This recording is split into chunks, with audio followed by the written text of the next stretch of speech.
Magluto po tayo ng pork chops. Minarinate ko po sa freshly squeezed lemon juice, asin at paminta, garlic powder, dry cherry wine, isang tablespoon na sugar,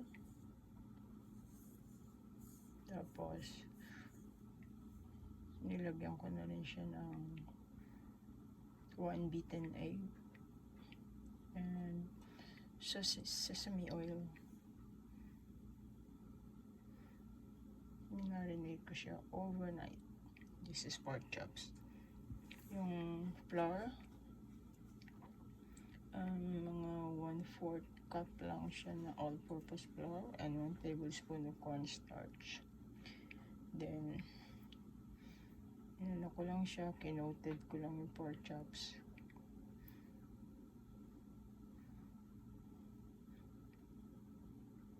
Masarap kasi pagka minamarinate ng overnight. Okay. At ipiprito po natin siya para pambaon. At ang sekreto para siya maging crispy, you just fried it 2 times. Okay? Alright. Let's start the cooking. Pinainit ko muna ang mantika. Tapos saka nilagay yung pork chops.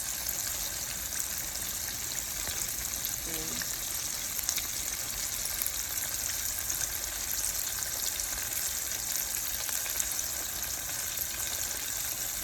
Ito lang natin na maluto. Maybe 3 to 5 minutes. Sa isang side. Okay. Balikan na lang po natin yung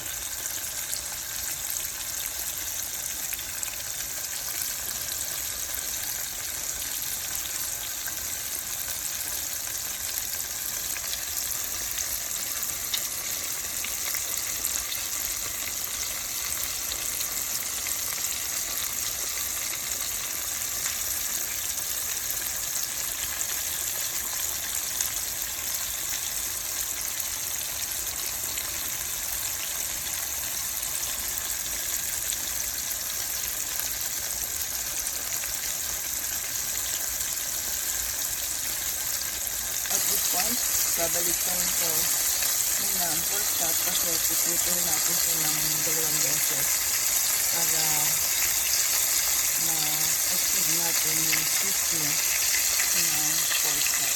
Kasi kung yung edges niya, yan siya. So therefore, ibabalik ko muna siya para sa other side naman natin sa lutuin. This is what it looks like nung binabigkan natin siya.